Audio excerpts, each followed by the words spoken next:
Oke.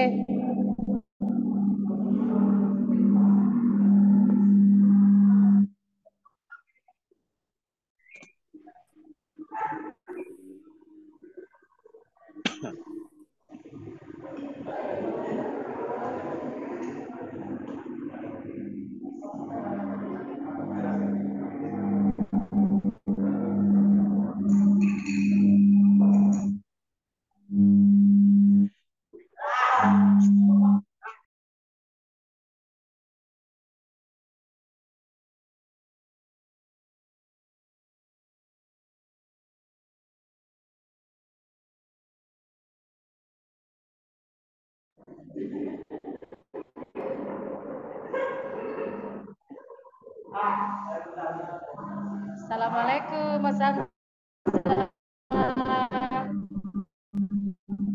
Waalaikumsalam warahmatullahi wabarakatuh, Miss Suda. Lah ya.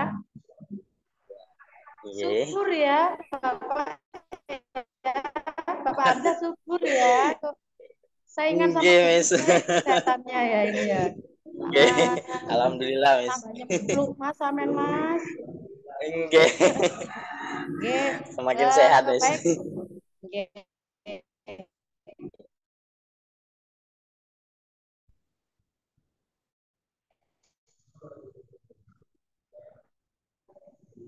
Baik, Assalamualaikum warahmatullahi wabarakatuh.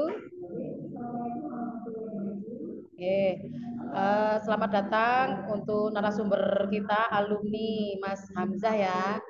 Dan selamat datang buat teman-teman kelas 12, Putra Putri SMA Miskat Al Anwar. Hari ini seperti pertemuan yang kemarin,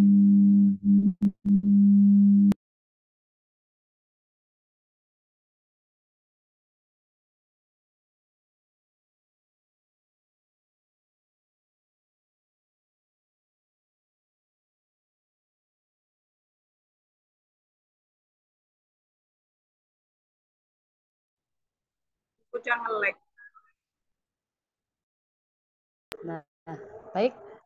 Halo? Terdengar ya suara saya, Bu Lili?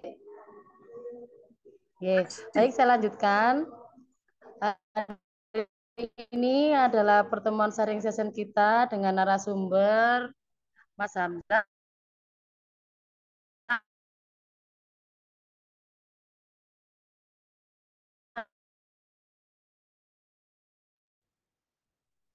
Tahun 2020 ya, Bu. Ilmu-ilmu psikologi ya Mas Hamzah, nggih? Nggih, Miss. Nah, nggih. Tapi sebelumnya mari kita mulai dengan bacaan Al-Fatihah terlebih dahulu. Semoga nanti sampai akhir lancar, nggih. Al-Fatihah.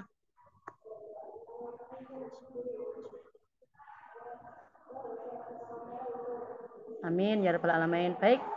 Langsung saja Mas Hamzah untuk memulainya bisa presentasi mengenai dari awal sampai akhir. Kemudian nanti Bu Huda akan membuka sesi tanya jawab, nggih. Monggo Nggih, Mas Miss. Hamzah, saya persilakan. Siapa dulu itu ada Bu Lili, ada yang di virtual itu ada ibu-ibu yang lain dan teman-teman kelas 12. Halo semuanya. Assalamualaikum warahmatullahi wabarakatuh. Waalaikumsalam warahmatullahi wabarakatuh. Ya. Terima kasih sebelumnya kepada Miss Huda dan terima kasih juga kepada Ustazah Lili atau Miss Lili yang telah memberikan kepercayaan kepada saya untuk mengisi sharing session pada pagi hari ini.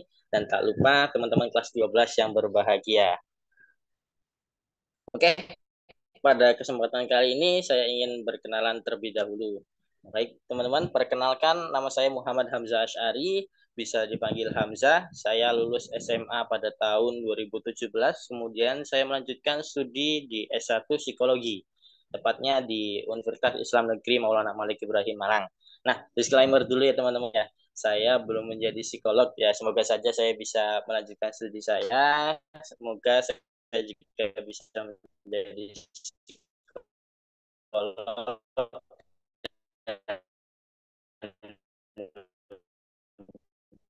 diberikan izin oleh HIMSI. Ini dia teman-teman. Ini ada proporsi penduduk Indonesia menurut jenjang pendidikan, teman-teman. Jadi ternyata di seluruh Indonesia yang mana masyarakatnya itu ada sekitar 257 jutaan, itu hanya 6,41% dari masyarakat Indonesia yang mengenyam pendidikan tinggi negeri, teman-teman. Yang dimana D1 dan D2-nya itu hanya 0,41%, D3-nya itu hanya 1,28%, S1-nya hanya 4,39%, S2-nya hanya 0,31%, dan S3-nya hanya 0,02%. Dan di sini masih banyak ternyata masyarakat Indonesia yang tidak mengenyam pendidikan sama sekali, teman-teman. Ini ada di angka 23,61%, teman-teman. Dan bersyukurlah teman-teman, sekarang teman-teman sudah menginjak jenjang pendidikan SLTA, yang mana teman-teman umurnya sekitar 18 sampai 19 tahun ya. Nah, kalau di dalam psikologi perkembangan, usia teman-teman itu adalah usia masa transisi dari remaja akhir menuju ke dewasa awal, yang mana tugas perkembangannya salah satunya adalah orientasi terhadap masa depan, teman-teman. Jadi, mulai dari sekarang teman-teman itu sudah mulai memikirkan, memilah dan memilih bagaimana nanti karir saya ke depannya, bagaimana pendidikan saya ke depannya. Jadi teman-teman sudah mulai memikirkan itu. Nah, pasti teman-teman juga kan ada rasa kebingungan, kemana sih setelah kita lulus SMA? Di sini saya akan menjelaskan secara garis besarnya. Mungkin teman-teman ada yang mau lanjut ke jenjang pendidikan selanjutnya, yaitu D1, D2, atau D3, dan ada yang mau lanjut ke S1, itu pilihan teman-teman, dan selanjutnya bisa melanjutkan untuk bekerja, ataupun siapa tahu teman-teman ada yang udah punya rencana menikah, itu juga silahkan teman-teman, itu adalah hak teman-teman semuanya. Nah, di sini saya akan menjelaskan terkait garis besarnya saja ya teman-teman.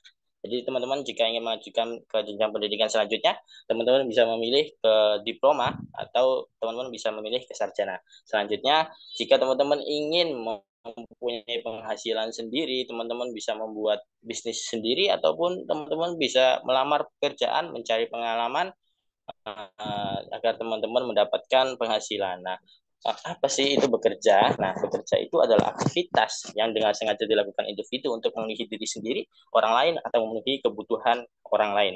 Seperti itu, teman-teman. Dan bagi teman-teman yang ingin menikah, ternyata di undang-undang itu sudah disahkan bahwasanya umur pernikahan, batas minimal pernikahan diatur pada Undang-Undang Nomor 16 Tahun 2019, teman-teman. Nah, yang mana batas minimal umur pernikahan wanita dan pria itu disamakan menjadi 19 tahun. Seperti itu, teman-teman. Nah, saya akan membahas yang pertama dulu, yaitu tentang melanjutkan pendidikan, teman-teman. Melanjutkan pendidikan itu kemana saja sih? Yang pertama ada perguruan tinggi negeri, teman-teman. Nah, perguruan tinggi negeri itu di sini saya akan memaparkan terkait 10 PTN yang terbaik di Indonesia. Yang pertama ada Universitas Indonesia, ada UGM, ada ITB, ada Universitas Brawijaya, dan lain sebagainya. Teman-teman bisa mencari informasi sendiri di internet. Selanjutnya ada PTS, PTS itu apa? Adalah di Indonesia. Yang pertama ada Swiss German University, yang kedua ada BINUS, yang ketiga ada Telkom University, dan yang keempat ada Universitas Muhammadiyah Surakarta, dan lain sebagainya. Masih banyak sekali universitas-universitas yang terbaik di Indonesia. Seperti itu, teman-teman. Dan ada lagi ternyata, ketika teman-teman melanjutkan pendidikan, teman-teman bisa memilih sekolah kedinasan, teman-teman. Nah, bagi teman-teman yang ingin kuliah, setelah kuliah itu langsung pasti menjadi pegawai negeri sipil, itu bisa memilih sekolah kedinasan. Yang pertama di sini bisa teman-teman pilih adalah PKN STAN, terus ada IPDN, ada Sekolah Tinggi Sandi Negara, ada Poltekip, dan lain sebagainya. Teman-teman bisa mencari informasi dari tiga pilihan tersebut. Informasinya bisa cari di website ataupun di sosial media yang ada di Indonesia. Seperti itu, teman-teman. Oke, selanjutnya dari berbagai universitas ataupun sekolah kedinasan itu ada berbagai macam jurusan. Nah, ini adalah jurusan-jurusan yang paling banyak diminati oleh masyarakat Indonesia. Yang pertama ada ilmu komunikasi, ada ilmu hukum, ada DKV, ada ekonomi, ada ilmu komputer, ada kedokteran, ada psikologi, dan masih banyak yang lainnya, teman-teman.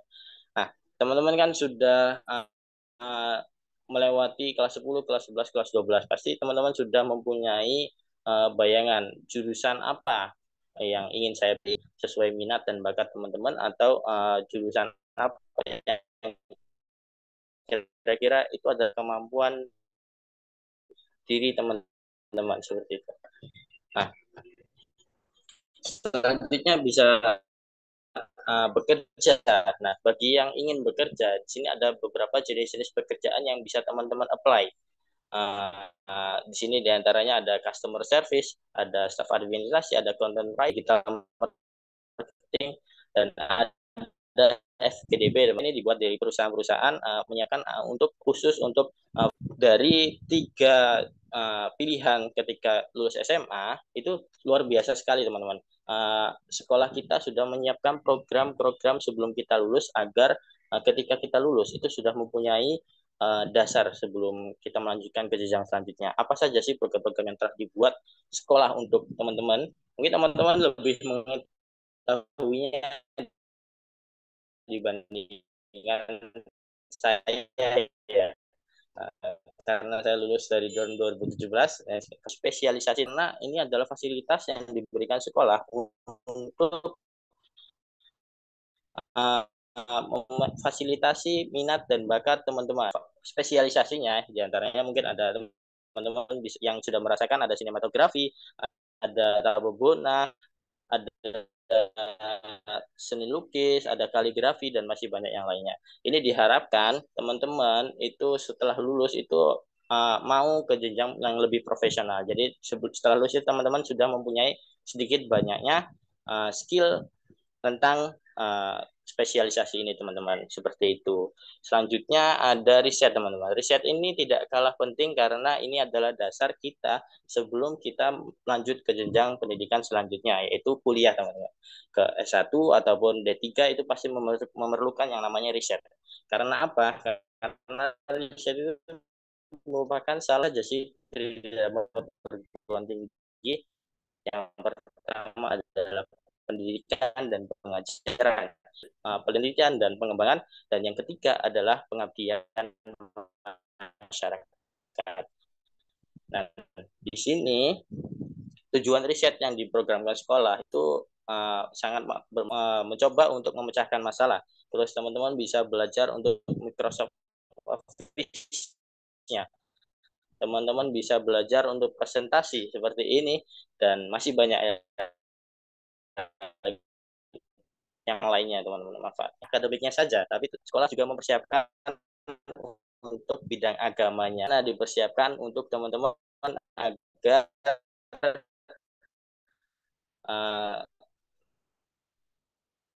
di bidang agama teman-teman juga menguasai sendiri dan bisa memberikan manfaat, tidak berguna untuk masyarakat saja ya. Jadi ini bisa digunakan teman-teman untuk mengambil beasiswa. Contohnya mungkin pertemuan sebelumnya sudah dibahas Mas Faris. Kayaknya Mas Faris masuk ke perguruan tinggi itu dengan menggunakan membaca kitab kuning seperti itu. Ini bisa teman-teman gunakan.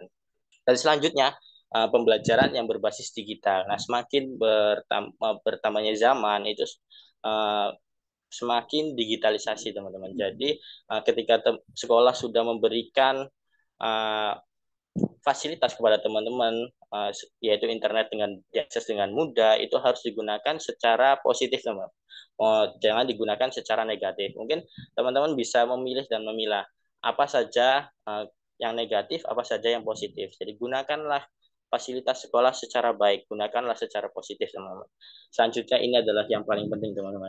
Ini adalah drilling SNBT. Semuanya penting, tapi ini juga untuk mempersiapkan teman-teman setelah ini adalah drilling SNBT. Mungkin dulu waktu zaman saya namanya SBMPTN. Nah, ini sudah dipersiapkan sekolah dari kelas 10 teman-teman. Sangat luar biasa. Sekolah sangat mensupport kita semuanya. Dari kelas 10 kita sudah dibimbing mengenai SNBT. Semoga dengan adanya program-program ini teman-teman bisa terbantu setelah lulus itu mempunyai tujuan kemana sih ya tujuannya akan saya pilih, mau bekerja kah atau mau kuliah kah, itu semuanya juga perlu proses dan perlu usaha yang keras teman-teman, seperti itu. Tidak hanya mengikuti program sekolah saja, di sini saya akan memberikan bagaimana caranya goal setting teman-teman. Apa sih itu goal setting? Jadi di dalam teori psikologi itu ada yang namanya teori motivasi, dan goal setting itu masuk ke dalamnya. Nah, Goal setting itu dikemukakan oleh Edwin Locke pada tahun 1978. Nah, goal setting teori ini teori yang didasarkan pada bukti yang memiliki asumsi bahwa sasaran atau ide yang di masa yang akan datang dan kondisi-kondisi yang diharapkan. Nah, jadi hal ini tuh memiliki peran yang penting dalam proses melakukan tindakan yang akan dilakukan selanjutnya. Seperti itu, teman-teman. Jadi secara gampang ini goal setting itu membantu teman-teman agar mencapai tujuan teman-teman sendiri. Nah, dalam goal setting teori itu ada yang namanya metode SMART, teman-teman. Nah, SMART itu apa sih? Jadi kita akan bahas tentang metode SMART. Nah, yang pertama, ada spesifik, teman-teman. Jadi ketika teman-teman menentukan tujuan, itu buatlah secara spesifik dan sejelas mungkin. Semakin sempit tujuan teman-teman, semakin sempit impian teman-teman, itu semakin mudah teman-teman untuk melakukan langkah-langkah yang diperlukan untuk mencapainya, teman-teman.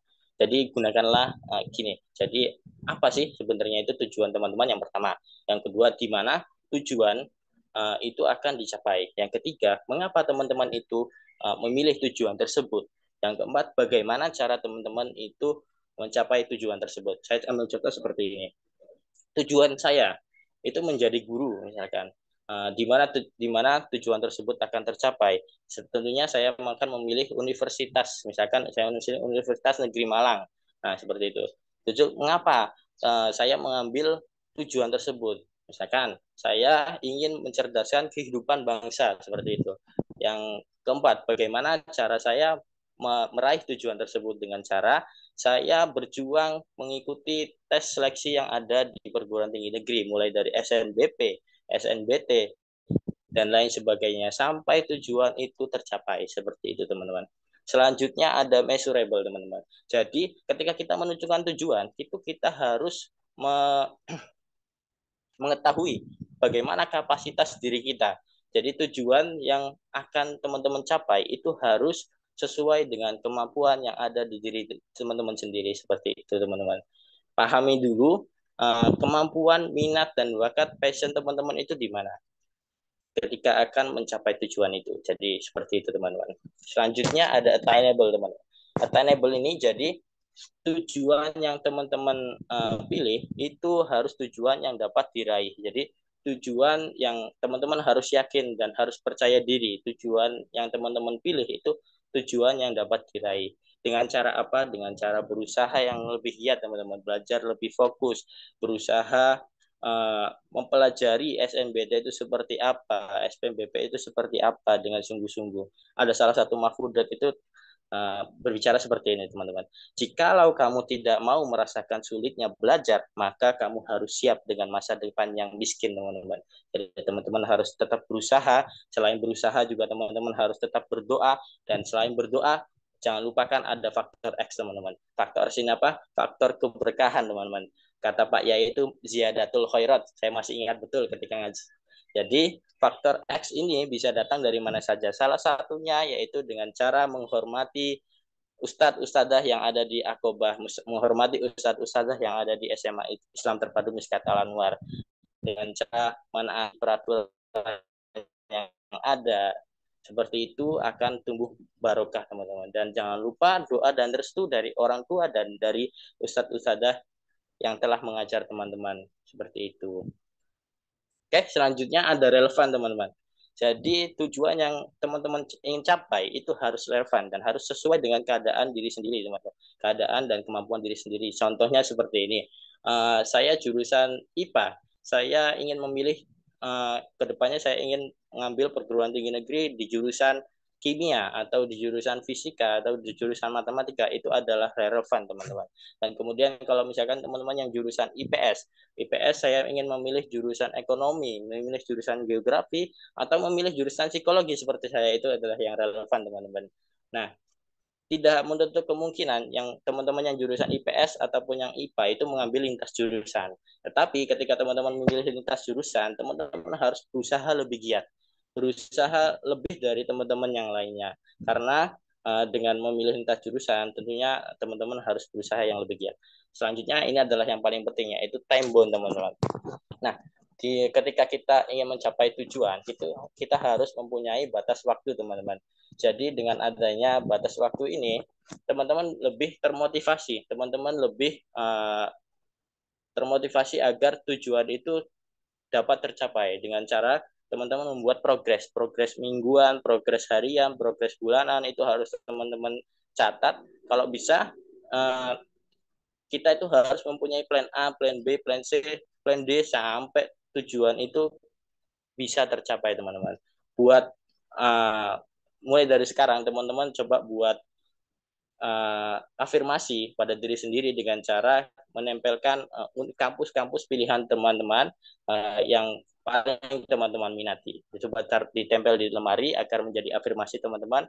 Semoga dengan cara tersebut teman-teman dapat meraih impian yang bisa teman-teman capai seperti itu. Ini saya cerita sedikit tentang waktu dulu setelah lulus dari SMA ya. Saya itu dulu mengambil semua jalur, teman-teman. Semua jalur saya coba, mulai dari sekolah kedinasan. Saya coba di STAN dulu bersama Mas Robi. Tetapi saya gagal, teman-teman. Gagal, saya coba lagi ke jalur selanjutnya, yaitu jalur dari SNMPTN.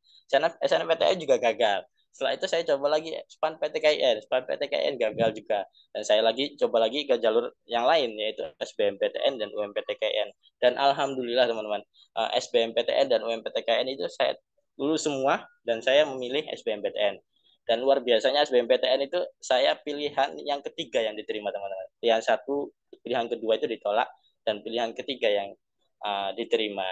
Jadi intinya dari teman-teman itu ketika mendapatkan satu kegagalan jangan patah semangat, teman-teman. Ketika gagal, coba teman-teman bangkit lagi, teman-teman bisa kejar lagi. Ketika teman-teman ditolak, teman-teman bisa bangkit lagi, kejar lagi sampai tujuan teman-teman itu tercapai. Tidak ada yang tidak mungkin, teman-teman. Kita hanya bisa berusaha. Selebihnya Tuhan yang menentukan, teman-teman, seperti itu. Sini saya ada kata-kata dari filmnya John Wick ya, teman-teman. Ada namanya Fortis Fortuna Adiuvat. Jadi keberuntungan itu adalah berpihak pada orang yang berani mengambil keputusan. Jadi teman-teman jangan malu untuk bermimpi, jangan malu untuk berangan-angan kemana kita akan ke depannya. Terus saja mencoba, pasti semuanya akan tercapai, teman-teman. Dan tak lupa, ini adalah moto dari sekolah kita tercinta, yaitu semua anak itu istimewa, teman-teman, dan bisa menjadi juara. Yakinlah suatu saat kita menjadi juara untuk diri kita sendiri ataupun juara untuk orang lain. Seperti itu, teman-teman. Sekian dari kami. Sekian dari saya. Wassalamualaikum warahmatullahi wabarakatuh. Waalaikumsalam warahmatullahi wabarakatuh. Terima kasih Mas Hamzah atas Sama-sama. pemaparan mulai dari awal hingga tadi yang ini kata-kata yang saya kutip dari Mas Hamzah ya. Faktor X itu bisa datang kapan saja. Betul Betul sekali. Saya sepakat Mas Hamzah. yes. Karena memang anak-anak zaman sekarang itu kalau sudah gagal di awal juga itu nanti melangkah berikutnya itu malas-malesan. Dia itu putus Betul, asa. Betul. Yeah. Jadi harus semangat mencoba dan yakinlah pasti di akhirnya pasti hasilnya maksimal. Ya, oke. Baik, terima kasih Mas Hamzah, lulusan psikologi UIN Maulana Malik Ibrahim. Berikutnya buat teman-teman kelas 12 Putra, kan yang mau bertanya? Monggo. Monggo, ini nanti 2 pertanyaan dulu ya. Monggo yang ada di ruangan kelas 11 Putri, kelas 12. Ada yang tanya? Tadi Mas Hamzah menjelaskan bahwa Mas Hamzah itu gagal kalau 2 kali. 3 kali mulai SNPTN ya Mas Hamzah ya. Kemudian alhamdulillah teman-teman kelas 12 nih penasaran apa sih ya dipersiapkan Mas Hamzah tanya 2 orang dulu yang mau ngambil jurusan Mas Hamzah mungkin psikologi. Halo. Assalamualaikum warahmatullahi wabarakatuh. Waalaikumsalam warahmatullahi Waalaikumsalam warahmatullahi wabarakatuh. Assalamualaikum warahmatullahi wabarakatuh. Waalaikumsalam warahmatullahi Saya Warahmatullahi wabarakatuh.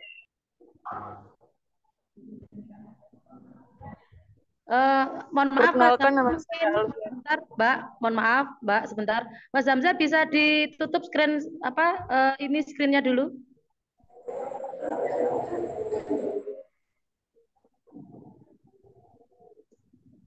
Oke, terima kasih. Silakan dilanjut untuk pertanyaan pertama. Ya, nah, perkenalkan nama saya Alfiatur Rahma. Saya ingin bertanya, apakah peluang IPA buat masuk jurusan psikolog itu lebih sedikit daripada jurusan IPS? Baik. Terima kasih Mbak Alfi ya ini ya. Oke, Baik, oke, bisa langsung dijawab Mas Hamzah. Pertanyaannya adalah apakah peluang anak-anak yang jurusan IPA masuk jurusan psikologi itu lebih sedikit gitu daripada IPS? Monggo bisa dijawab. oke, terima kasih Mbak Alfi ya tadi ya.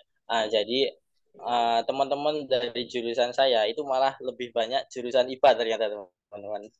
Ketika saya apa tanya lebih lanjut. Jadi peluang itu sama saja teman-teman. Ketika jurusan psikologi itu malah cenderung lebih banyak IPA-nya daripada IPS. Pada kenyataannya seperti itu. Jadi teman-teman bisa mengambil jurusan psikologi dimanapun. Baik. Jadi bisa ya Mas Hamzah ya, jurusan apapun bisa nggih. Bisa Nah, nih. jadi Seperti memang itu. ya harus apa ya itu tadi kembali ke perjuangan, niatnya, persiapannya juga harus lebih maksimal dari awal itu semua jurusan bisa masuk insya Allah. Baik, terima kasih Mbak Alfia. Pertanyaan kedua, silakan. Saya persilakan mungkin anak putra, teman-teman putra kelas 12, silakan. Betari. Oke, monggo. Mbak Betari, silakan Mbak Betari.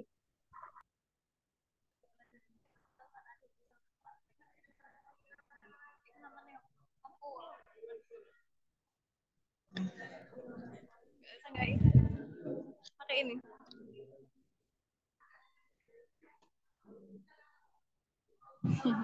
Silakan Mbak Betari. Assalamualaikum warahmatullahi wabarakatuh. Waalaikumsalam warahmatullahi wabarakatuh. Perkenalkan nama saya Betari.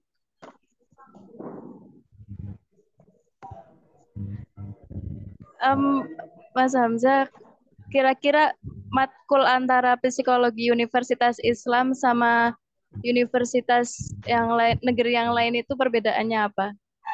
Antara Universitas Islam sama universitas yang lain.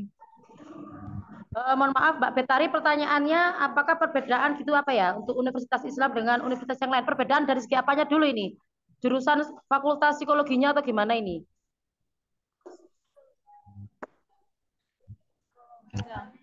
Oh, prodi psikologi.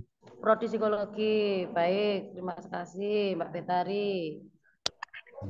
Baik, Mas Hamzah, pertanyaannya dari Mbak Betari. Mbak Betari ini 12 IPA ya.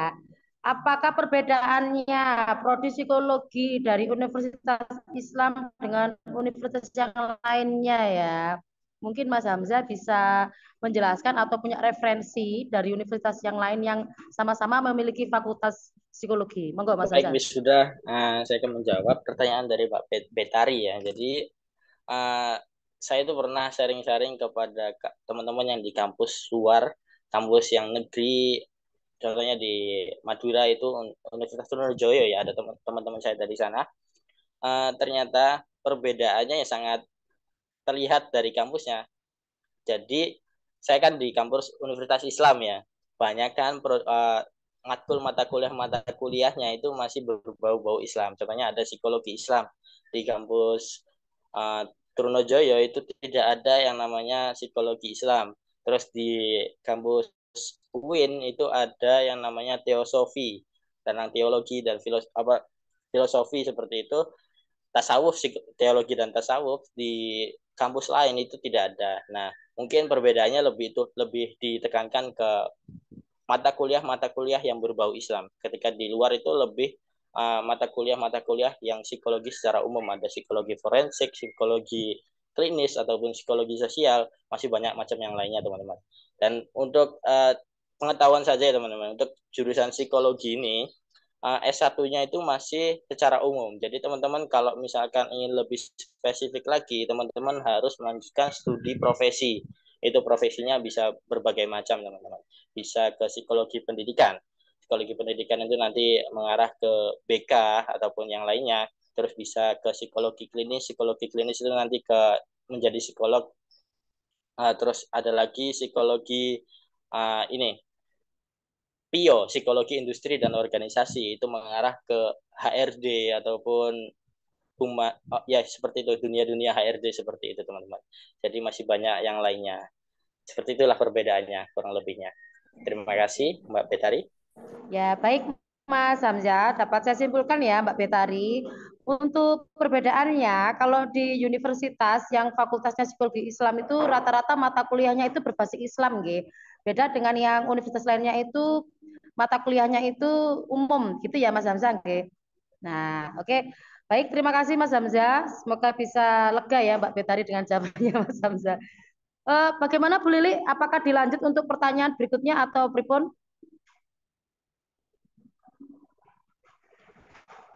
Bu Lili? Halo, Bu Nggih, Lili. udah. Pertanyaan atau disudahi bagaimana? Mengingat Atur. waktunya sudah jam 7.40. Pertanyaan berikutnya kayaknya masih banyak yang mau tanya. Nggih. Gitu, berarti dua pertanyaan lagi, nggih. Semua kayaknya mau tanya. Nggih, dibuka lagi. Terima kasih. Terima Silakan kasih. pertanyaan berikutnya, dua pertanyaan. Mungkin anak putra ya, kok nggak dengar suaranya anak putra ya ini ya. Ayo silakan teman-teman kelas 12 putra boleh bertanya yang mempunyai angan-angan untuk masuk jurusan psikologi di universitas yang lain boleh disampaikan pertanyaan-pertanyaannya seputar psikologi. Silakan kelas 12 putra. Saya kok belum mendengar suaranya, nggih. Assalamualaikum warahmatullahi wabarakatuh. Waalaikumsalam warahmatullahi wabarakatuh. Nama saya Zahwa dari kelas 12 IPA Putri.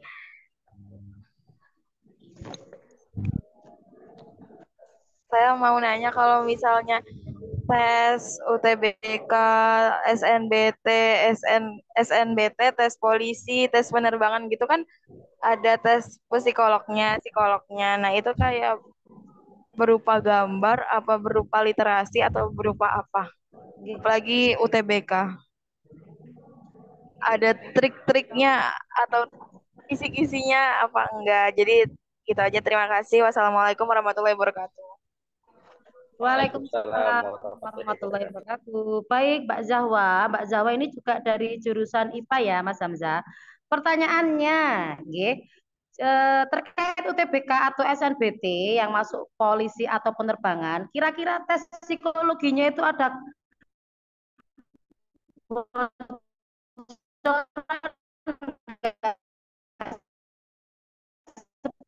seperti apa gambarannya kira-kira Hamzah? Ini gambarannya seperti apa itu Mas Hamzah? Monggo Mas Hamzah. Baik, Mas Zahwa ya. Sejatinya Ya. yang namanya alat tes itu untuk tergantung fungsinya. Jadi Mas Zahwa. Jadi misalkan mungkin Mas Zahwa pernah melakukan tes psikotes ya. Ada yang gambar pohon, ada yang gambar manusia, ada yang gambar rumah. Nah, itu sejatinya tes itu dipergunakan untuk melihat kepribadian kita. Itu namanya tes kepribadian. Alat tesnya namanya warteg. Nah, itu ada lagi tes yang untuk menentukan minat dan bakat, yaitu ada tes Kraepelin. Kraepelin itu yang kita menghitung dari bawah sampai atas, terus selanjutnya dari bawah sampai atas, terus sampai selanjutnya. Terus ada lagi tes RMIB. RMIB itu untuk menentukan minat dan bakat juga. Di situ ada tes yang memilih profesi-profesi, milih profesi yang ini prioritas apa enggak seperti itu. Nah, itu fungsinya untuk melihat minat dan bakat. Biasanya kalau misalkan untuk tes masuk kepolisian atau tes masuk perguruan tinggi negeri kayaknya belum ada tes psikotes. Kalau saya dulu belum ada. Entah kalau sekarang. Mungkin kalau untuk tes untuk masuk ke pekerjaan itu juga biasanya menggunakan tes-tes tersebut. Biasanya HRD itu menggunakannya untuk melihat kepribadian kita cocok tidak dengan jurusan atau pilihan yang teman-teman pilih. Contohnya kerjaan yang ekstrovert, kepribadian yang mau berkomunikasi secara aktif. Nah, seperti itu dicari dari tes kepribadian seperti itu. Ini kepribadiannya cocok apa enggak. Nah, seperti itu ya. Untuk mengakali hal tersebut ya teman-teman harus menyesuaikan dengan pilihan teman-teman. Misalkan dari kepolisian itu kan memilih kepribadian yang tegas, memilih kepribadian yang mampu memimpin sebagai leader. Berarti ya teman-teman harus memilih jika ada pertanyaan-pertanyaan yang memilih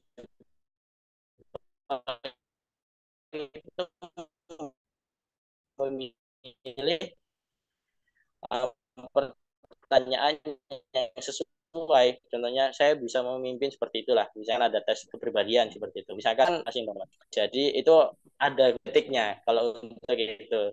Ini soalnya tidak bisa dibocorkan kalau ini. Ini sebenarnya bisa dilihat kalau misalkan dari warteg, dari goresannya miring ke kiri atau miring kanan itu mempunyai arti yang berbeda.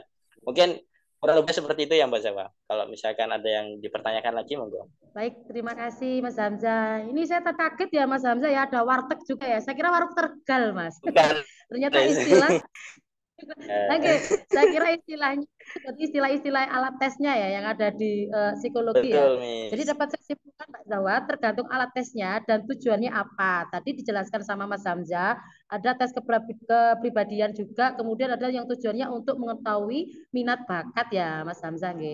Baik, terima kasih, super sekali Mas Hamzah. Oke, baik untuk pertanyaan berikutnya. Silakan. Ada Natikul Haq. Mas Natikul Haq. Nah, Mas Natik ini adalah jurusan IPS, Mas Hamzah. Monggo Mas Natik.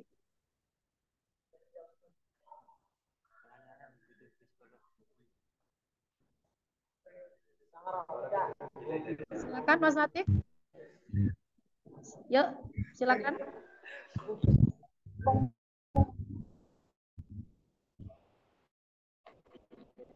Ada nih. Tidak ada. Tadi udah terjawab pertanyaan. Tidak jadi. Hampir sama mungkin ini ya Bu Lili pertanyaannya.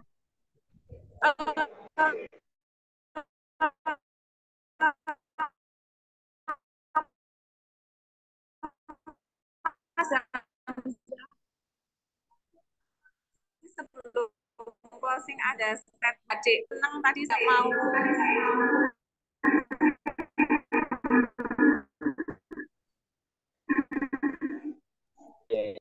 statement yang tadi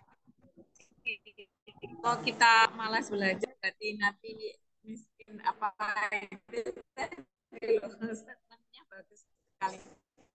Mungkin nanti di akhir bisa disampaikan ke anak secara jelas. Udah ya, ya. Tidak ada pertanyaan, Oke.